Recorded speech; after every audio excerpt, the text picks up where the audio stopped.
문제는요. 불법이 누적돼서 국회 문체위 현안 질의로 알게 된 축협의 불공정한 국대감독 선임에 대한 이 사태의 핵심의 흐름을 파악해 보겠습니다. 아주 개인적인 생각입니다. 이번에 후보들 가운데 홍명보 감독이 추천수 7표, 박은하가 7표, 카사스가 6표, 포엣이 6표. 그러니까 올해 6월 21일 그 10차 전력강화위원회에서 홍명보 감독이 최다 추천됐다 이렇게 회장님께 보고 드린 거는 맞죠? 네, 맞습니다. 그런데 지금 저희가 제시한 이후에 보고된 표를 보면 최다 추천은 아니지 않습니까?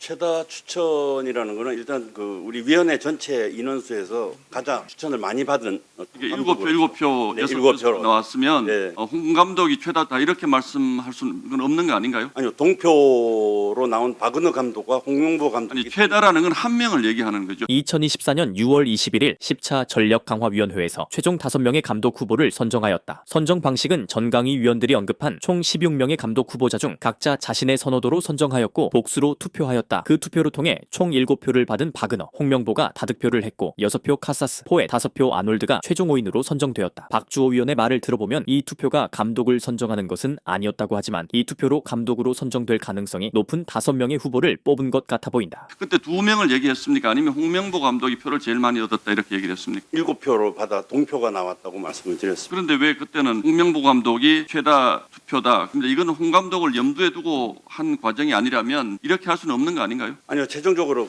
저희 전력강화위원회에서 마지막 순위를 가리는 감독에 대해서는 위원장한테 이름을 하겠다 해서 제가 이름을 받았습니다. 잠깐만요. 위임했다는 부분은 위임은 모두가 5명의 좋은 감독을 그래도 지금 가능성이 있는 능력이 좋은 그런 감독을 5명을 최상위에 올려놓고 그 감독을 모두 협상을 하면서 마지막 판단은 위원장님이 하시는 걸로 이야기를 했고 저는 그 안에서 위원장님만 이 팀이 모두 한 팀인데 위원장님만 책임을 지는 건 너무나 부담스러울 수 있으니 모두가 같은 마음을 같이 표명을 하고 이야기를 해야 된다. 그럼 1, 2순위 동일표가 나왔는데 1순위를 홍명보 감독으로 한 최종 결정권자는 누구라고 판단하십니까? 저는 지금도 이해가 안 되는 부분은 한 번 더 회의 때 제가 이야기했던 부분은 이건 투표가 아니고 그냥 각자의 개인의 왜 이 감독을 그냥 좋아하는 감독 복수 투표기 때문에 16명에 되는 감독을 복수 투표로 하는 거기 때문에 그 1순위가 당연히 감독으로 결정되는 그런 과정은 아니었다라고 이해를 하셨다는 뜻인가요? 네, 저는 그렇게 이해했습니다. 2024년 6월 24일 정혜성 전력강화위원장이 10차 전력강화위원회에서 최종 5인으로 선정된 후보자들을 정몽규 회장에게 보고한다. 정혜성 위원장은 자신이 전력강화위원들에게 위임을 받고 결정한 최종 3인을 추천했다고 한다. 국회 현안질의 결과 정혜성 위원장에게 최종 결정권에 대한 위임이 사실이 아닌 것으로 보이며 이건 불법이다. 이것이 첫 번째 위법이다. 그리고 박주호 위원을 비롯한 몇몇 전강위 위원들은 정혜성 위원장이 정몽규 회장에게 보고한 1순위 홍명보, 2순위 박은하, 3순위 포엣으로 결정한 사실을 이 시기에는 몰랐던 것으로 보인다. 내 뇌피셜을 돌려보면 정혜성 위원장이 몇몇 위원들과 이 순위를 정했는지, 정혜성 위원장 혼자 정했는지, 아니면 박주호 위원의 말처럼 5명의 후보를 면밀히 분석하고 면접과 협상을 통해서 최종 감독을 선정을 위해 5명 전체를 보고하였는데 회장의 반대로 특정 후보를 선정해놓고 그를 위한 들러리 후보 2명을 디자인했다는 추론을 해봅니다. 이것은 사실이 아닌 뇌피셜이고 현실성이 떨어지는 그저 수준이 떨어지는 내 생각입니다. 나는 자살하지 않아요. 정몽규 회장이 차순위 박은하 포엣에 대해서도 대면 면담을 지시를 했는데 면담을 앞둔 6월 28일 날 갑자기 구두로 이제 우린 하지 않겠다 이렇게 사의 표명을 했다고 하거든요. 네. 이 과정이 도무지 저는 사실 납득이 되지 않습니다. 이미 여러 차례 질의가 나왔지만 정혜성 위원장이 6월 27일 정몽규 회장에게 대면 보고를 하고 최종 후보자 3명 명단도 보고하고 난 이후에 갑자기 사임하거든요. 그때 무슨 일 있었는지 좀 듣고 싶습니다. 말씀한 그대로고요. 제가 절차적인 거, 그러니까 주 외국인 감독을 직접 대면해 가지고 그 다음에 판단했으면 더 좋겠다 이렇게 말씀드렸습니다. 더 이상 더 이하도 없습니다. 그래서 면담 일정까지 계속 만들어가고 있던 중에 갑자기 사임했잖아요. 예. 네, 그 이유에 대해서는 전혀 저도 모르십니다. 그 다음날 그 소식을 듣고 상당히 놀랐습니다. 자, 이 부분에 대한 해명도 제대로 되지 않으면 이 공정성 자유로울 수 없습니다. 2024년 6월 28일 갑자기 정혜성 위원장의 전력강화위원회 위원장직에서 사임합니다. 왜 사퇴했는지에 대해서는 명확하게 알려지지 않았습니다. 정몽규 회장의 말로는 홍명보를 1순위로 했는데 다른 후보들도 면담을 실시해야 공평하지 않냐며 유럽 면접을 24일에 지시했다 합니다. 그 후 정혜성 위원장은 고시마다 이날에 사퇴를 하는데 관례대로라면 1순위부터 면접을 실시한 후 결렬되면 2, 3순위로 가야 하는데 다시 유럽부터 가야 하니 부담이 되고 건강도 안 좋아서 그만둔다라고 엠베했습니다. 강유정 의원이 정혜성 위원장 사임을 꼭 짚어서 말한 이유가 있다. 이 사태의 모든 것이 관통하는 지점이 바로 이 상황인 것이다. 무언가 좀 불편해 보인다. 자연스럽게 흘러가지 않는 모습입니다. 결과적으로 홍명보가 선임되었는데 왜 굳이 저 시점에 국민 눈치도 안 보는 것들이 왜 1순위로 보고한 홍명보 면접을 안 보고 먼저 유럽으로 가라고 했을까요? 이건 내러티브가 없어 보입니다. 그렇기 때문에 온갖 뇌피셜 음모론 등이 등장하고 있습니다. 그러나 절대로 이 지점의 진실은 밝혀지지 않을 것입니다. 둘 중 하나가 먼저 날아가지 않는 이상 11차 임시회의 있었죠. 11차는 없었습니다. 제가 들고 있는 게 지금 참고자료 전력강화위원회 11차 회의록 제가 들고 있잖아요 지금. 여기서 다 결정된 거 아니에요. 왜 11차가 없으면 이 문제를 누가 해결해요? 그 10차에서 뭐 사실상 다 그 추천을 다 했고요.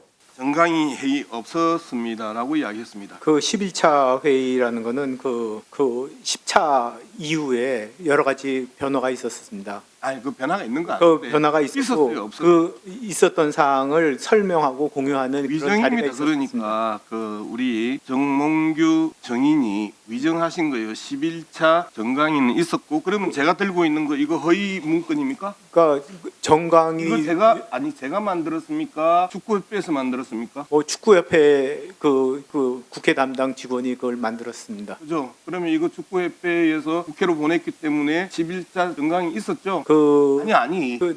실질적인 좀 품격 있게 하게 해주세요. 예, 실제적인 내용을 있었죠? 말씀드리는 예, 겁니다. 있었죠? 예. 있었습니까? 없었습니까? 아니 뭐 그 전강희 위원장이 그 곤둔 상황에서 아니 그거를 있었습니까? 없었습니까? 뭐 그걸 어떻게 그 이름 붙이기 나름인데 저희는 임시 회의로 이렇게 생각하고 있었습니다. 아니, 근데 임시 회의든 정규 회의든 정강희 위원회 제1차 회의로 관투가 나왔는데 앞서 오전에는 없었다고 아주 자신 있게 아니, 이야기하면서 양문석을 거짓말쟁이로 만들었어요. 그런데 거짓말은 위정은 정몽규 회장이 하신 거예요. 이 부분에 대해서 인정을 하시고 지금 수정할 수 있는 기회를 드리는데 예. 있었죠? 그 정강희 위원장도 안 계시고요. 아니 그리고 그리고 제가 다 알고요. 7명 있었습니까? 없었습니까? 뭐 그거를 뭐 어떻게 그 실질적인 내용으로 10차로 다 끝났다고 이렇게 생각이 아니, 되고요. 예. 좀- 그거를 좀- 10차라고 굳이 얘기할 수는 있다고 생각을 합니다. 11번째 있었다. 오케이. 이제 있었다 하셨습니다. 있었습니다. 2024년 6월 30일 전력강화인원회 임시회 11차 회의가 있었습니다. 정몽규 회장은 왜 이 11차 회의가 없었다고 했을까요? 그리고 회의는 있었는데 전력강화회의가 아니라고 했을까요? 이렇게 버젓이 회의록까지 있는데 말이죠. 11차 회의록 개요를 잘 보시기 바랍니다. 11차 회의 이후 이임생 이사에게 감독 선임 업무를 전 권위임했다고 이임생 이사와 축협에서 언론 플레이했습니다. 그리고 이임생 이사가 인터뷰에서도 회장의 권한으로 자신에게 전권을 이임받아서 정혜성 위원장이 해야 할 업무를 대신한다고 함했습니다. 그 후 유럽의 감독 후보 2명을 면접을 위해 출장을 가게 됩니다. 절차에 따라서 공정하게 선임했다. 오전에 이야기하셨어요. 네. 그죠? 절차에 따라서 공정하게 선임했는데 자, 첫 번째 협회 정관 49조상 정강위는 위원장 1인 부위원장 및 7인 이상의 위원으로 구성되어야 함. 근데 여기는 11차는 5인밖에 안 돼요. 성원이 안 돼요. 네, 성원이 안 된다고. 안 되죠. 그 다음에 49조 6항 각 분과위원은 다른 분과위원을 겸임할 수 없다 해서 임생 이사는 전력위원회의 권한을 임받을 자격이 없어요. 맞죠? 그 이임생 자자자자 그 다른 분과 그 위원은 겸임할 수 없음이 분명히 있는데 다른 분과 위원 하고 있잖아요. 지금 정몽규 정의는 무슨 권한으로 정권을 위임하죠? 무슨 권한이에요? 그 정관 어디에 있나요? 그 정도 이 기분 좋게 던질 수 있는 그 권한은 제가 한 이야기 아닙니다. 임생이 이사가 그 한 이야기입니다. 대장으로부터 정권 위임을 받고 라고 분명히 이야기했어요. 그러니까 정강위에서 추천한 사람들을 그걸 정강위에서 정확하게 추천을 결정하지 않았는데 임생 이사가 무슨 자격으로 면접을 하고 그 다음에 홍명보 감독을 찾아가서 설득을 하고 하면서 대한민국의 그 다음에 게임 포맷에 맞니 안 맞니 이런 판단을 가지고 저 이름을 딱 해주세요. 이임생 이사가 무슨 자격으로 그걸 하죠? 정몽규 회장은 국회에서 11차 전력강화위원회의에서 공정하게 이임생 이사가 위임을 받았다고 답변합니다. 그러나 정관상 이 회의에서는 구성원이 성립되지 않기 때문에 이 회의 자체가 효력이 없습니다. 이것이 두 번째 위법입니다. 또 하나 각 분과 위원은 다른 분과 의원을 겸임할 수 없다란 정관 조항이 있기 때문에 이임생 이사는 다른 분과인 전력강화위원회 전권을 이임받을 수 없다 했습니다. 이것이 세 번째 위법입니다. 그러나 이 11차 회의로 회의 결과 종합 항목을 보면 위원장 부재에 따라 이임생 이사가 감독 선임 업무 후속 작업하는 것에 오늘 참석한 위원들 모두 동의함이라고 기록되어 있습니다. 이 회의록은 축협에서 만들어졌고 박주호 위원이 국회에서 현안질에 대해 말하지 못한 이임생 이사에 대한 전권 위임에 동의한 적 없다는 증거로 달순의 라이브에서 공개한 자료입니다. 녹색 형광펜이 칠해진 부분을 읽어보면 어디에도 전권 위임이란 글은 없습니다. 단지 원활한 감독 선임 후속을 위해 면접을 진행해 나가고 투명하게 위원들에게 그 내용을 공유하고 의사결정해주기를 당부하는 내용들이다. 하지만 이임생 이사는 이 회의에서 동의한 것이 전력강화위원들에게 전권을 이임받은 것이라고 우기다 명예 어쩌나 하다 자진 사퇴 선언했습니다. 정권 이임을 하셨어요? 예. 회장이? 예, 그렇게 회장이 무슨 자격으로 정권 이임해요? 추천위원회에서 추천하고 회장이 뭐 이사회를 통해서 결정하게 이렇게 돼 있습니다. 정권 이임을 이사회 전력강화위원회 합법적인 전력강화위원회와 이사회를 통해서 이임생 총괄 이사한테 정권 이임하셨어요? 뭐 추천은 그 전력강화위원회에서 다 했고요. 그러니까요. 네. 정권 이임을 받았다고 이임생 이사가 이야기를 했잖아요. 회장님으로부터. 회장님, 그 이임생 기술발전위원회 위원장이 전력강화위원회 업무를 겸임해도 됩니까? 뭐 병행한다기보다는 겸임해도 됩니까?라는 정관에 써 있는 용어로 물었는데 말씀 바꾸지 마십시오. 겸임해도 됩니까?